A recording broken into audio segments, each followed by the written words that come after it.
My name is Mark Cutler. I'm an interior designer based in Los Angeles. I grew up in Australia and about 25 years ago left Australia and then worked in New York and London and Paris for a while. I've now had my own firm in LA about 20 years. And my interior design clients are people like Jennifer Lopez, Steve Carell, Vanna White, Kiss, ZZ Top. So I was fortunate enough to sort of build a career that really accessed sort of that A-list kind of clientele. The problem I found was that the better you get at what you do, the further removed you become from the people who you want to help. So about 2 years ago, I founded a company called Decor with two tech people out of San Mateo.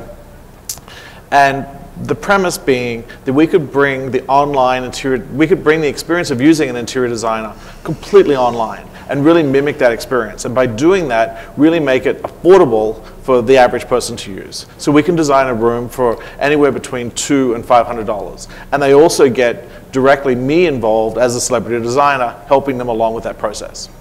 So when we met with Michaela, we realized that there's this huge other market that's there for people who have brick and mortar stores, who are facing those same sort of challenges, where they're facing competition from internet retailers and things like that. And so the cost of designing a store or rehabbing a store or refreshing it can be just out of the limit for a lot of people. And so by creating something, this online experience, we've been able to sort of shrink that cost down to almost a negligible amount, so that people can really then sort of access some of the best design talent in the country and have sort of a fantastic store and a great retail experience. So that's the theory.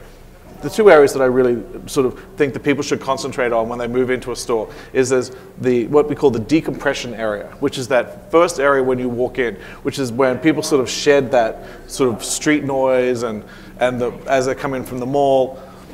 And then the second area is the point of sale and the area where the cash register is, because that's where people are really stopping. They're spending an extended period of time as the transaction's going on. And it's a fantastic opportunity to create moments to upsell, but also to sort of cement this experience and create a client who will become a repeat customer. And those are the two things that I think people often neglect, but are really sort of those two critical moments. Well, I think that simplicity is, for anyone on a budget, simplicity is your best friend. Try to find pieces of furniture that are very classic in style, very simple, straightforward, because those won't date as readily.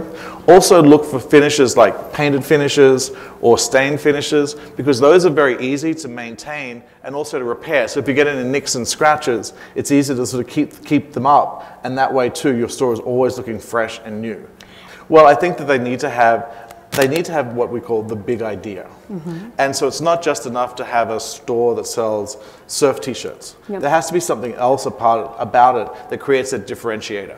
And once you have that big idea, it guides a lot of decisions that you make about color, product placement, the way you display it, the way you do your windows, all of those things. And so that as you go along, you create a situation where every decision is weighed against your big idea. It doesn't make the idea stronger or weaker. If it's weaker, dump it, and then move on to the next idea.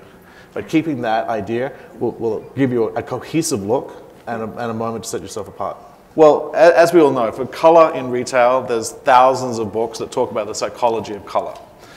For me, I like to be a little bit of a contrarian about this. And so if I've got a store that's got a lot of action and movement and things going on where people would expect to see more reds and blacks, introducing some moments of calm in that to create sort of light, basically sort of creating light and shade. And you can and color is one of the most powerful ways to do that. I think a lot of beginning retailers make the same mistake. They want to use that first moment as a big sales moment, so they jam a lot of stuff in there.